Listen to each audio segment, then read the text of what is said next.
lingsir wengi tan kendhat bebaya mamala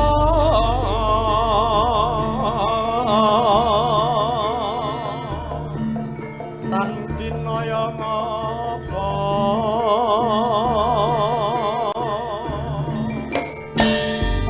bebentu pepeteng tan kena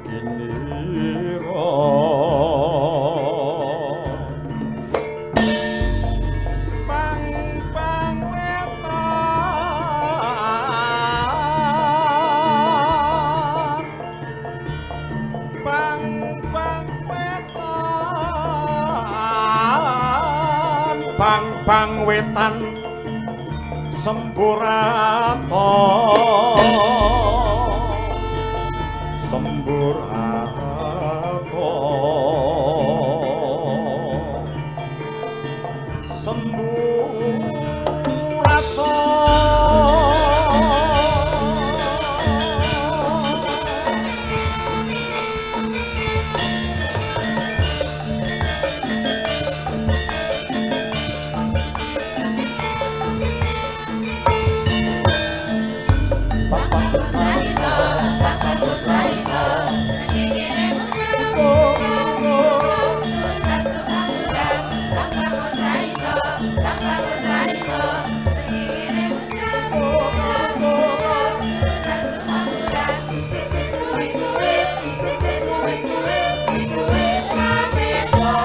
Thank you.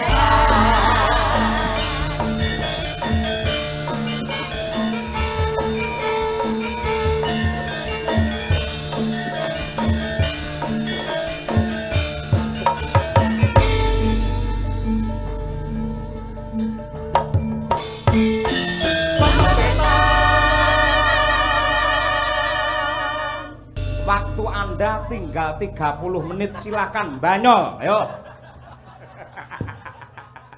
Alhamdulillah. Wegel aku anggere ning Tulungagung mriki kok gaek-gaekne ngene lho ora. Kula niku janipun petangan budi lho Gus. Pripun? Janipun dalu niki nggih kepeksa dipun tangisi Mbah Lurah. Mbah Lurah. Nggih. Mbah Lurah Durna mau. Loh, kok Mbah Lurah Durna? Asmane lho. Nika lak wonten seratan ingkang sampun dipun pampang wonten lebetipun to. Oh Pak Daruna. Nah, Pak Daruna mula nggih sak saged-saged wedal kula saged nderekaken panjenengan. Nggih. Njur tamba kangen kalian Kyai Gondosuli. Oh, nggih. Mula Gondosuli niki satu kebanggaan masyarakat Tulungagung yang selalu memprioritaskan budaya Indonesia. Tepuk tangan. Gondosuli luar biasa. Copi. Nggih. Pangapunten Den. Pripun? Matur sembah nuwun dumateng para-para piyai pinunjul. Nggih. Khususan wonten ing kapranatan kepemerintahan Kabupaten Tulungagung. Nggih. Bapak Marsono Lenggah, Bapak Ketua DPRD. Leres. Kalau Pak Sekda rawuh, Nggih. jajaran Forkor Pincam rawuh. Dalu niki insyaallah mengeti tasakuran hari jadi dan boyong bali desa sedayanipun tebihna rubidonir ing sambikala Amin. cinaketna rahayu wilujeng widodo salaminyo Allahumma Amin ya rabbal alamin. Kula percaya yen kalian jenengan. Nggih. Nun sewu. Jenengan niku nun sewu piyayinipun menika cerdas. Nggih. Yen kanggene kula jenengan niku gantenge lahir nganti tekan batin. Laire pun cetha jenengan resik, putih, dedeke ya kaya ngono. Alhamdulillah, nggih. Lemicara, cerdas, jelas dan akurat. amin amin amin Jenengan genah lamun to keturunane bapake tenan. Wah iki bapak ibu ingkang nitisaken kula Lah sing meneng ae iki keturunane sapa? keturunan apa ta Mas Truwok.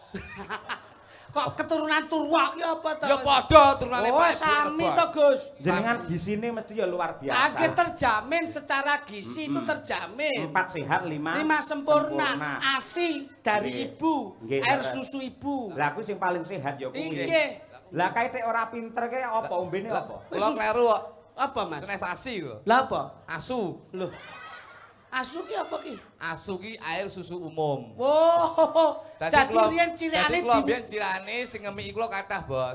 Oh. Nggih, umpake sik melu ketoprak to. Bu ndelok Oh, ketoprak nggih, to. nggih. Dadi angger Pak Bu niku pas main ngeten kula dititipne terus Tanggane. dimiki. Nggih. Terus iki lek niki medal melih kula dititipne melih niku terus dimiki dimiki. neh karo tanggane. Nggih. Sik pertanyaannya, nganti saiki sampean ya sik dimiki wong pirang-pirang ngono kuwi. Loh, pun mboten Mas. Mboten. Wong bedane lak ngeten nek kula niku lak ASI. Nggih. Air susu ibu, dadi nggih. ming sak wong tok. Nggih. Niki mula wong akeh, mula lambene lak rada beda ngeten niki. Ngoten.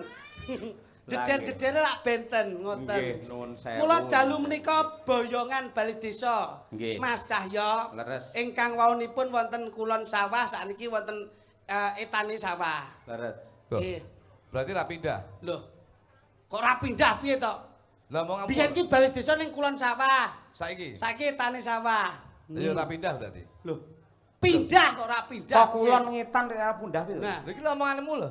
lah nggih niki Biyen kulon boyongan sawah. bali desa. Biyen Biyen ning kulon sawah. saiki Etane sawah. lah ya berarti ra pindah. Lho. Pindah kowe iki kok Kowe iki kocrok ajane iki. sing Biyen kocok- balai desane iki balai desa, kulon sawah. kulone sawah. Nggih. Saiki balai desa, Etane etane sawah. sawah. Nggih. Lah ya berarti balai desa ini panggah ora pindah iki. Lho. Pindah ki lho Mas. Omonganmu kuwi lho. Iki jane kocrok jane. Lho sing kocok iki sampean kuwi. Rungokno lho. Biyen balai desane biyen, Pripun. biyen balai desane kulon sawah. Kulon sawah. Nah, kulon sawah iki berarti kan ya etane sawah. Piye tak kok bingung to Mas? Sing dimaksud ngene Mas Kluthuk sampean radong ya ngene. Wis ngene. Iki lak iki jenenge balai desa. Nah. Ya toh? Di balai desa, wayang lho balai desa. Oh, sik to upamane lho. Ora. Kulone kono to? Nggih. Nah, kulone kono. Mbiyen iki manggene neng Kulon. kene, kulon. Nah. Lah iki enek sawahe. Lah nggih. Lah terus dipindah neng etan sawah. Ngono Ini lho. Lah mau lek omong ra ngono kok. Lho. Lah iya Biyen kulon sawah. balai desa, balai desa, Kulon Nah, sawah. kulon sawah. kulon sawah. Saiki Nah, pindah saiki- etane sawah. Lah ya berarti bener, saiki balai desa terus etane ya sawah. Iya, tik bener omongane kakangmu iki. Berarti Lah kan ora iki pindah. ora pindah iki kan ning etane iki lak Nah, sawah to iki. Biyen kulone sawah to. Kowe sing kleru. Tik. Nah, kowe kleru, ganteng oleh pekok kowe. Ki jane sing edan ki sapa ta ki? Pak, kula ki jelaske lho, Lah Mas. iya lek menjelasne piye? Biyen Biyen nika ngen panggenanipun Bali Desa Kulon Sawah. saiki. Etane sawah. Lah iya padha berarti ra pindah kuwi. Mbok diwangi to Mas Cahyo? Lho, lek tak nalar iki ya bener iki.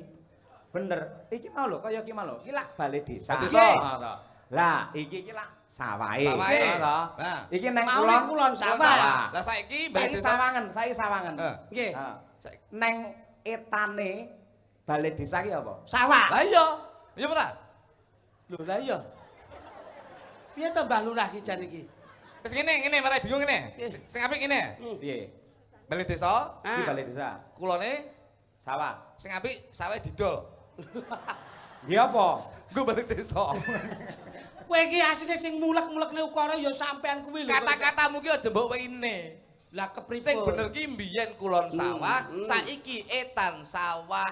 Oh. Lek kowe muni etane sawah, berarti kuwi padha ora pindah.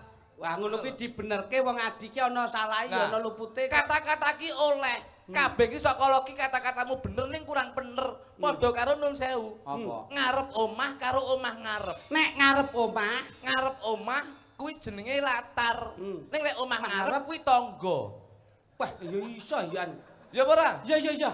Ya, Serupa tapi tak Tak sama. sama. Ngarep omah karo omah ngarep. Kuwi beda. Ngarep omah kuwi halaman. Bener. Nek lek omah ngarep kuwi tangga. Terus terang. Terus terang kuwi ya beda. Terus terang karo terang terus. Nek terus terang, Terus terang kuwi kejujuran. nek terang terus. Lampu. Loh. Elok. Iya, Sik ora? aku Iya, takon. Pe. Loh, Enek tetembungan kerja keras. Kerja keras menika ya salah. Kok iso salah? Sing bener ki keras dulu baru bekerja. Sik to nuwun sewu, para pejabat lek paring dawuh. Ayo, kita warga masyarakat kompak kerja keras untuk membangun Tulungagung. Ngono kae lho. Lo ngurung kerja kok wis keras. Kudune. Kudune keras dulu baru bekerja. Tegese keras semangatnya, keras motivasinya, keras misi dan visinya apa yang harus kita sampaikan terhadap masyarakat. Insya Allah bisa terbukti. Contohnya kaya nggondo suli ing dalu menika. tepuk tangan Loh. Gondo Jadi suwi. kudu keras dulu programnya kudu keras. Ojo nyambut gawe sik, terus programnya keri murat marit, Bos. Aja ngandani kae paling tidak ya piyayi cerdas lho. Paling tidak lenggahe ya sarjana, ya dosen. Lho, lek bab ngene iki nuwun sewu, aku hormat karo Mas Kluthuk. Oh. Mergo realitane pancen iki pinter. Sing tak takokke, sampean mau lak ngombene ASI. Nggih. Ning tek kalah karo asu. Sik to Bos asune aja mentel ngono to. Ki mau ngombene apa? Ngombene apa? Asi, Mas. Lah iya sampean apa? Asu. Lah iya bro, bener ngomong aku. Kae ngombene ASI, Si. ning kok kalah cerdas karo asu. Nah, iki lho.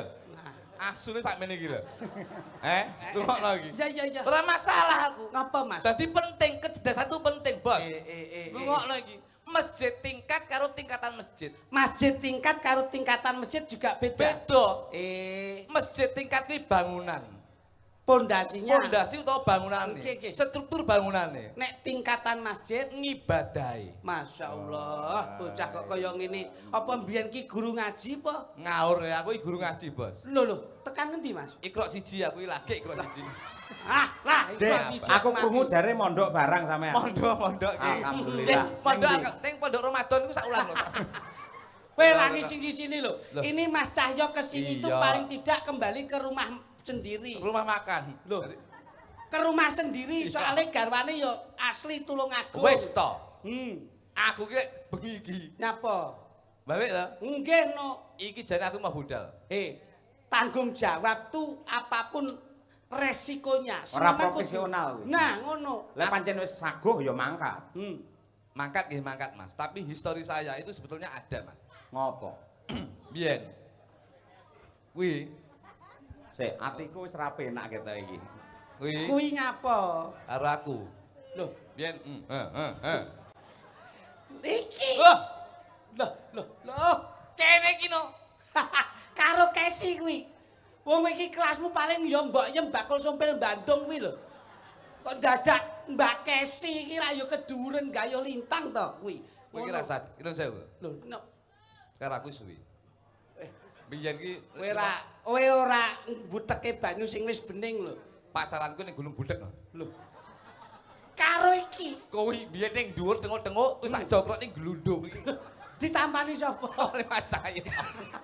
Kowe ra ngger jebles lambemu. Fitnahi lebih kejam daripada Pembunuhan. pembunuhan. Itu realita. Oh, sik realita. Ora guyon. Dirungokne piye akeh lho. Guyon Mas, guyon. Nuwun sewu. Saiki dinalar wae. Bu Kesi iki ya ayu, suarane apik, tur ya dosen. Mosok dosen secantik itu entuk mung sak gemuk kaya ngene iki. Kan Mas. enggak masuk akal. Mas Cahyo. Ngopo? Saman berarti tidak pernah mendengarkan kata-kata bahasa Inggris. Pripun, Mas? Beautiful because of love. Wah. Edan pangan ampun tong jati ya. Nek iki mangan tung jati to isu tak tani kubu-kubu. Kuwi ra metu iki. Lah kuwi. Iya. Loh, Ya nemu ae. piye. Loh, bele lo si apik iki. Kata-katane apik. Kata-kata bahasa Inggris mengatakan beautiful because of love. Beautiful because of love. Cantik tuh karena cinta, tampan tuh karena cinta. Wingko katon kencono katon wingko. Elek kaya ngapa rupaku. Ning lek Kesi tresno karo aku, paribasane ya dijejer karo wong ganteng pedhot Mas Musa. Loh. Jangan dilihat casingnya. Aja didelok jabone ning delok jerone Mas. Bahasa Inggris mengatakan Don't look from the outside but from in the heart. Walah, kaya ngene iki lho. Bocah. Artine apa? Loh, engko tak WA, aku dhewe lali iki. Aku lali. Ora paham Lali. ya dadak. Aku lali. Kamu kemaki iki lho. Ngono lho, Bos. Iya. Rena percaya. Heeh, nggih. Guyon. Ayo. Kak, Mas Cahyo ki kagungan rupa, gagah pideksa, ora kurang apa-apa. Ning keluarga sik iso nata, tur sik ngugemi budaya. Lho, kowe arepe nandingi bak-bakan apa? biyen ki Kesi ya, nun sewu. Maaf ya. Nggih. Saya curhat sedikit ya. Jane sing digoleki biyen ki bojo sing elek. Lho. Kok menyadari nek sampean digoleki bojo sing jelek ki ngopo? Mergo lek pengen biyen tau cerita, aku jane pengen duwe bojo elek Mas Kluthuk. Sebabe Mas Kluthuk. Mergo lek bojo ganteng. Piye Mas? Kesi muni piye? Mergo lek bojo Kesi jejer. jejer karo Terus aku. muni piye Mas? Aku pas pacaran ning kono ning pantai. Kok gandeng tangane piye? Tak gandeng tangane ngene tok. Terus Kesi rasane piye? Oh gila nih sisi yo. Malah aku sing nafsu. Aku ki mbayangne. Bayang-bayang nyekel tanganku. Oh no. Eleh. Iki sing jenenge bertepuk sebelah tangan ngene iki. Napa? Apa iso? Lah iya. Ngene. Lah iya, tegese kowe iki tresno karo Bu Kesi. Ning Bu Kesi aku yakin seyakin-yakinnya sama sekali tidak ada terbersit rasa cinta kepada seorang Jo Kluthuk. Mesti ora enek. Buktine apa? Bu Kesi, jujur lahir batin iki ning kutamu. Sampeyan milih Cahyo Kuntadi apa dapure sing kaya Banyuwangi iki? Lho ora sadar modele koyo tenor. Iso tenor ki dikinetes. Kok kedram. Oh, sik aja nyaru-nyaru wis. Bu Kesi ngasta mik. Ayo men disekseni piyayi sakmene lho. Ayo iki ning Tulungagung lho iki. Enek mara sepuh lho. Ayo, coba. Lek nganti kowe milih Jo Kluthuk nuwun sewu, sisan tak ulihke ning tegir campur darah. Bilang sing jujur ya yang ya. Aja nggatekne gurem ceceker. Ayo. Aja galek tumong gremet. Aja nggatekke kongkang mangkung sakjroning leng. Kodhok ki suarane banter nek renek dayane. Iya. Ora mbok bales, aja kaya lawa sing gemandul tok ngono. Yes kuwi. Mesti nyaput nyawang aku ki. Kelingan biyen to awakmu. Lah, ya rupamu kaya jeding lho kok iso. Raimu ciduk. Lah murasake Ayo tembagus. wong loro rombongan toilet bae. Lah iya. Bu Kesi. Dalam Mas Cahyo, Ayo, sing ndi sing kok pilih? nyuwun sewu saderengipun Mas Cahyo Kuntadi. Ora perlu dawa-dawa, langsung bae. Jujur kita. Yen aku jujur sampean ora nesu to? Ora. Ora ki ya halus nadane ora. Lho, Nggih, sing jenenge mboten. imam rumah tangga kudu tegas. Ya duwe gawan emosi kuwi kok. Nika kula badhe crita sekedhik. Apa? Ning niki namung masa lalu nggih Mas Cahyo. Klemben-klemben roti-roti biyen-biyen saiki. Yen panjenengan ngersakaken kula matur jujur, berarti kan kula menika kalih panjenengan mboten enten rahasia.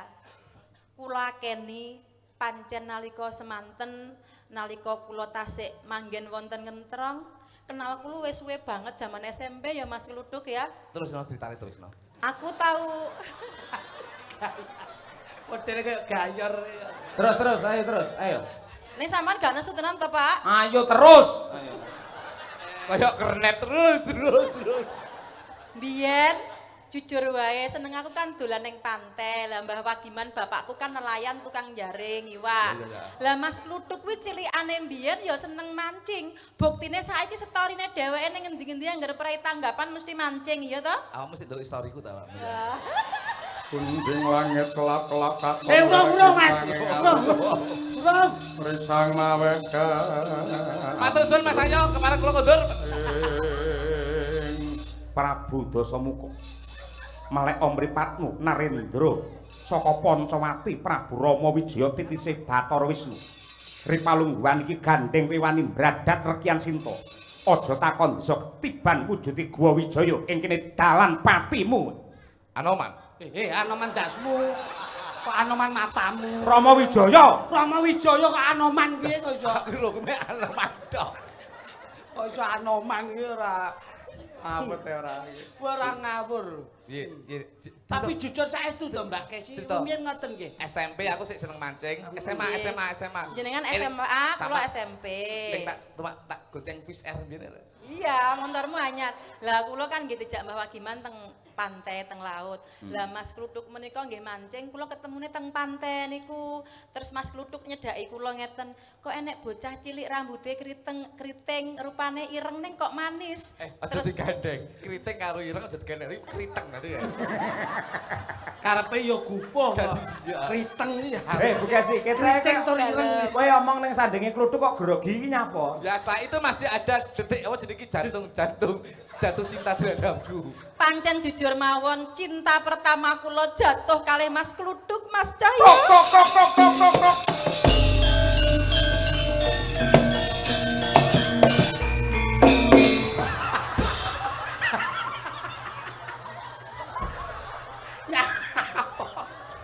Kok koprol blang nyapa?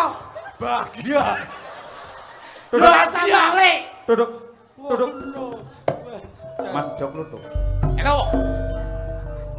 Ning Jawa kuwi ana pranata. Aja nganti kalah dadak, kalah dodo. Oke. Wong lanang bakale muring rasane sepisan dijawat bojone, loro dijarak anake. Guyuse.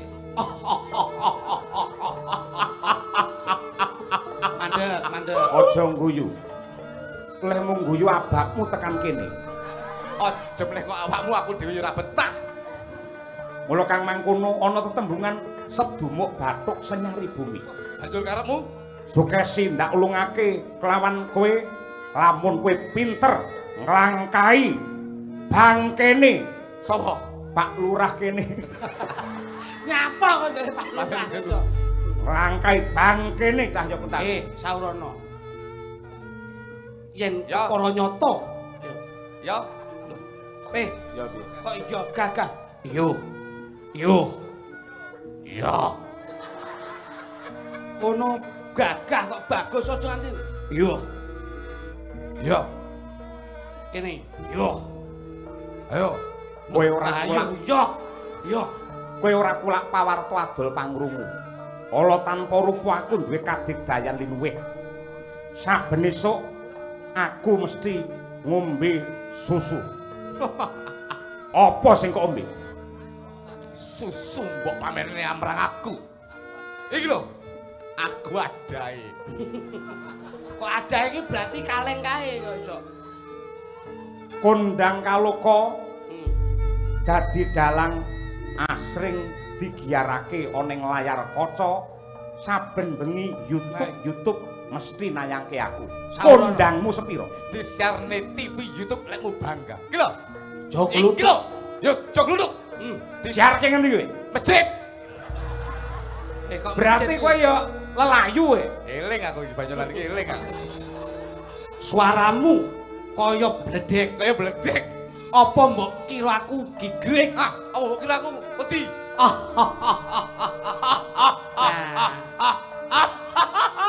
Lho. Yen kepara nyata kowe apa ora ngerti? Ngerti. Sopo aku? Ayo, aku sapa? Lho. Sopo aku ngono Lho, kritik lho. Lho. Sopo aku iki sampean kuwi lho. Yen ora ngerti sopo aku. Iki lho. Iki lho. Sopo? Ayo. Loh, sopo aku dudono? Sapa jenengmu? Pangeran Pangeran Sono. Sono, kirik sono kirik. Kok pangeran ngono ke ya manut. Pangeran Tirta Karna. Tirta kuwi apa? Banyu, Karna. kuping, Rupamu kaya apa? kopok. Lek digoleki. Suramrata Jayamrata girbuten aku. Netok Sayuta mara saketi urapian kaya menjurut rebutan kaya menjangan mati. Sing kene bakal glundung kang dadi tira mati kene awak. Sampun! Mas Kluduk! Aja Mas Kluduk! Aja to Mas! Aja perang bapakmu! Mas Cahyo! Mas Kluduk! Tanganmu lho.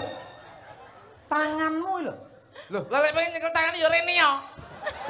Lah aku dalan ning ndi? Lagi ning kene. Lagi empun, sudah posisinya di situ ya sudah. Bukan mukrim nyampi bojoku tangane lho. Muklim itu kalau di rumah, kalau di sini kan partner kerja, Bos. Ya nadyan kaya ngopo lan kepiye wong Jawa ngerti karo tata krama. Disulke. Mo, Diculke. mo, Ora gelem tenan. mo. Ya, yen ngono, bar iki aku mulih ning omahmu. Nyapa?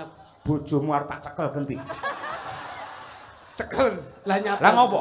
Wis lemu nih raumu. Kowe iki ya ora terus nyanyah-nyunyang. Mas Kluduk! Ya. Mas Kluduk ngapunten. Malah ayu men ta. Lah iya, aku kangen jaman nalika cinta pertamaku karo sampean ning Pantai Brumbun. Ning Brumbun. Terus bar kuwi dolan ning Popo. Ning Gerangan. Ning Gerangan. Terus dolan ning sini. Terus iya. Terus aku mbok tembangke kae, mbok urak-urake kae. Duh, wong ayu, didindingi kuwi. Kayak duduk kayak ya kanca inggi sik gembira iki. Ngawur e dudu kok Tembange kuwi. Ora iki jane Ayu, sampean gandrung aku to Mas Kluduk. Heeh. Aku kangen mbok gandrung kaya ngono kuwi. Kuwi gandrung zaman semono Cahayu. Dudono. Bu Kesi. Yen saiki aku bakal gandrung sesuai dengan zaman sekarang. Bu Kesi. Pripun dalem-dalem. Aja kok gandrung. Yen gandrung karo aku pas, yen karo kluthuk aja digandrung. Lah piye? Gandringen ae. Gandri kok pitik ngono iso. Guyu omongane wong Nyuwun sewu Mas Cahyo. Ampun ngoten, kan iki namung mengenang masa lalu. Kula kalih Mapih aku. sejatine Kesuksesan pentas itu penting. Iki mateni dagelan hukume pirang taun ya? Ora usah mbok pateni Mas, iki tuwek mati dhewe to iki. Ngono. nyuwun sewu Mas Cahyo sekedhap mawon. Pumpung kula ketemu kalih mantan pacar kula. Jam nduk nduk. Nggih. Ayo Mas gandrungen aku kaya jaman biyen. Ya wong ayu. Ngono ka lho lagune Nyidam Sari ka lho. Rungokno, suaraku mbiyen cempreng ting saiki suaraku rada penak sakwise aku latihan ki 2 minggu iki mung tak persiapkan untuk ketemu kamu sayang. Tapi lagu sing spesial kanggo mantanmu apa, Mas? Ungkek. Ungker. Ungkek. Aja ngilani ngono kuwi, gak aku lek ngono kuwi. Kowe ora spesial kok iso. Gandengen tangane Ini sing nembang Bu Kesi, sampean oleh gandeng olehne sing nembang Bu Kesi. Nyapa, Aku ngerti suarane Mas Kluthuk. Biyen sampean ngrungokne suaraku lelek, Mas. Saiki njen mireng nih. Apik? Lah, njen mireng nih. Karo 5 menit, ayo. Jane Iki kaya bablan karo injury time. Nyuwun sewu nggih Mas Cahyo. Sepisan iki tok wae aku tak kangen-kangenan karo Mas Kluthuk. Sak teruse ya ora apa-apa. Mas. Romo ning Lenggal. Nyuwun sewu Mbah Wagiman. Bapak biyen calon mertua. Mbak Wagiman, mangkepruk ndase niku, Pak. Sakno iki ora umum kok. Biyen iki. Biyen piye? Aku pas dolan ya, pas apel, ora disideni karo bapake. Perkarane apa, Mas? Ya gara-gara kan ora seneng karo aku. Sebabe. Ya aku mergo dagelan. Nah terus Cita-citane Pak Wagiman kan pengen duwe bojo dalang, mantu dalang. Heeh. Akhirnya setuju karo aku to. Terus Pas turu tak colok kacamatane piye. Oh. tak kira Calon mertua mbiyen. kowe engko Duh. Sing bawa aku. Nggih. Rungokno suaraku. Pripun Mas Kluthuk? Ayo rungokno. Aku totok linggo ning dhuwur watu pantai Iya. Brumbun kae ya. Terus tak keroki. Gegermu.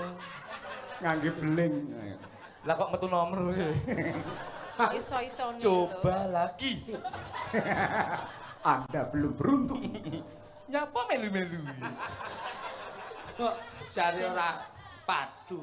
Yo. Duh. Ayo Mas Kluduk. Suaramu sing apik. Suara ngombe obat sih. Apa enek? Nyuwara iso. Duh. Ngombe obat sih. Duh wong ayu.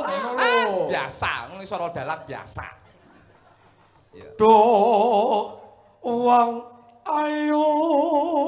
Duh Mas Itu Kluduk, semanten panjenengan mboten malih. Sik merdu kaya jaman biyen awake dhewe pacaran ya Mas. Suaraku ora malih, tresnaku ya ora bakal malih diajak. Masya Allah, senadyan to aku wis digarwa. Masyaallah, barakallah, astagfirullah. Barakallah. Awake dhewe iki pas kaya pasangan ustadzah karo ustadzah. Iki panitiane kok ora golek dagelan sak komet apa sapa ngono ya. Wis payu kabeh sing ora payu aku kok. Ayo aku digandrung Iya, meneh. heeh. Bapu janing ati. Maaf, suaraku enek radang tenggorok. Mas Kluduk, Piye? coba sampean nembang maneh kok. Kaya Kok ora bareng Mas? Lho, Iki nun sewu. Midele iki terus dile. Tak cek sik, njajal watuk. Ayo, watuk neh. Nyuwara. Nembang iki lho maksudnya. kaya ngene wong nandang asmara. ya iki lho sing marakne atiku gogrok, Mas Kluduk. Mas ayo dik. Aja nesu ya, Pak.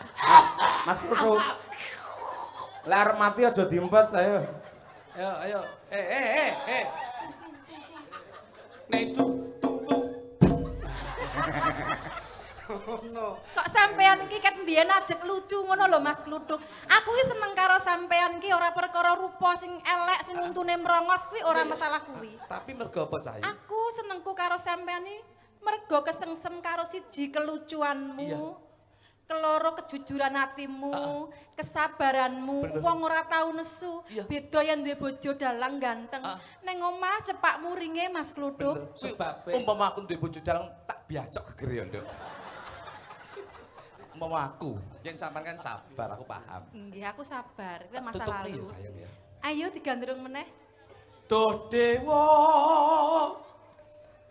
Jawa Takung welas somring awak mami. Sik to. Sik Bugesi. Bugesi, Dalem, sampean dalem. tak kandhani. Pripun, Kudu kok pripun? gatekne kanthi permati. Nggih. Jenengan presya to Pak Sekda wau ngagem udeng Nggih. ciri khase Piyayi Tulungagung. Leres. Bagus ora? Ganteng Pak Sekda menika. Blangkonan ganteng to? Pantes paseh. Kluthuk nggih. sawangan bareng ngangge blangkon. Ya Allah, kaya takir. Takir apa-apa sing penting aku selalu mbok pikir, cah. Pancen pinter tenan kok iki mantanku. Besok Maafkan aku, kapan katakan Lho kok ora bareng? Alah tibake. Dile. Sik to. Coba Mas Klitik kalih Mas Kluduk Sik, jejer. Mas Klitik madhep rono, aja madhep mungkur. Ayo. besok kapan katakan Ora ngene, madhep ning ngarep kabeh. Lek Mas Klitik mingkem berarti ya suarane kluduk tenan. Jiro lu. besok kapan katakan Suaraku pancen iso mulah malih. Kok mirip kaya Mas Taslim. Sampan rungon-rungon. Ya, Mas Taslim coba aja nyuwara. Taslim? Besok kapan katakan. Mas Taslim diam, Mas Klitik diam. Oke. Jiro lu. jejer lan wong ayu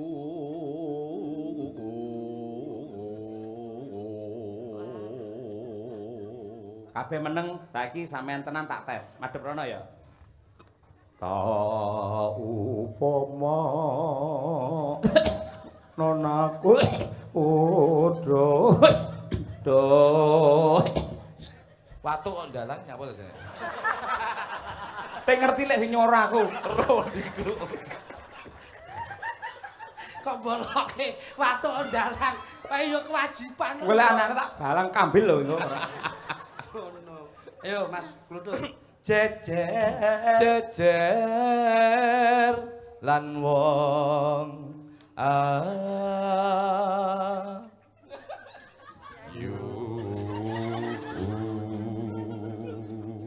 Coba, sampean rakangan karo suaraku to. Aku pengen ngrungokne suaramu Iya. diajeng. Mirengke ya. Diajeng. Guyumu kaya-kaya iso ndudut Kaya bisa ndudut tekku. Atiku. Ndudut atiku. Iso ndudut tekku. Lah ya atiku priyetekku. Oh iya. Ning ati diajeng sak kedeping netramu. Deping netramu. Kaya-kaya bisa nglilihke nglilihke katresnanku marang kowe. Pancen kaya ngono Mas. Coba tindak sak tindak sak pecak kedeping netra jumangkeng suku kaya-kaya ketok-ketok. kaya ketoken esem lan guyumu diajeng. Ngono. Winong nawang sih mara gage madhep rene. Nuwun sewu. Endi drijimu kaya apa? Drijimu ana pira? Aja gelem, Nduk. Kenapa kok sebabe driji 5 kuwi digawe pisah-pisah? Dados pundi, Pak? Lah, Kenapa? begar ngene. Begar sing tangan kae. Oh. Begar. Madhepe ngene. Nah, pamrih men awake dhewe iso ngene iki. Aku ya iso. Kuwi ora iso drijine gur papat tok kuwi. Ayo Mas Gluduk. Anu iki dolan tukul sitok nang iki. Sapa mong drijine papat sapa? Lah pira? Drijine iki 7 kok. Kok iso? Delon hitungan Ya, Coba. drijine 7 kok papat. Kok iso 7? Dan jitek loro telu papat 5 6 7 lho 7 tok. Domongi kok. Oh kok Mas 10 lho. Lho. Lah kayak papat nek 7 lah ya wis untung to kok iso. Sira lu 4 6 7 8 9 10 rek. 7 kuwi. 10. 7 delon ngene to. Jitek loro telu papat 5 6 7 ki lho. Domongi 7 kok iso. Mas tok rene kelong telu. Wah, aku 7 ora apa-apa. Lah nyapa? Drijimu kakean kok. Genep 10. 11. 10. Deloki. Lah, Hitungan Jiro lu patmo. 5 lagi. 5. Iki. 10 9 8 7 6. 6 karo 5. 11. Drijimu 11 tak ngomong iki. 10 Mas. 10. Ngengkel iki. Oh, domong yo. Jiro lu patmo. Sigana pira iki? 5. Lagi 10 9 8 7 6. Pira? 6 karo 5. 11. Nah, 11 lek pengen 12 tambah kira-kira. Yo bleset to. Suaramu piye diajeng? Iya. Aduh wis mepet. Kok sampean lucu banget ya? Sampean Papal nang wis ndi ndelok liwat. jam? Kok Bojoku- sampean lucu banget wong loro Makasih iki. ya. Lucu tenan. Iya, ya. Ngipur aku. Aku aja mbok tinggal Mas Gluduk. Mas Widik. Aku tetep kudu ninggal awakmu. Aja. Aku ninggal awakmu. Aja. Lah kok ninggal apa? Kalau wis ngenteni aku. Yo ngenteni ora karek sithik diajeng. Upama niku nakoda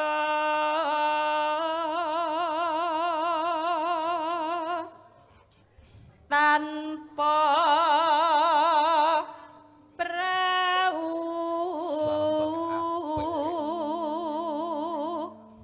sasat sarah ing jaladri. Mas Gluduk. Ben kompak bareng no. Ya. Jare serasi bareng. Bareng ya Mas. Nyidam sari as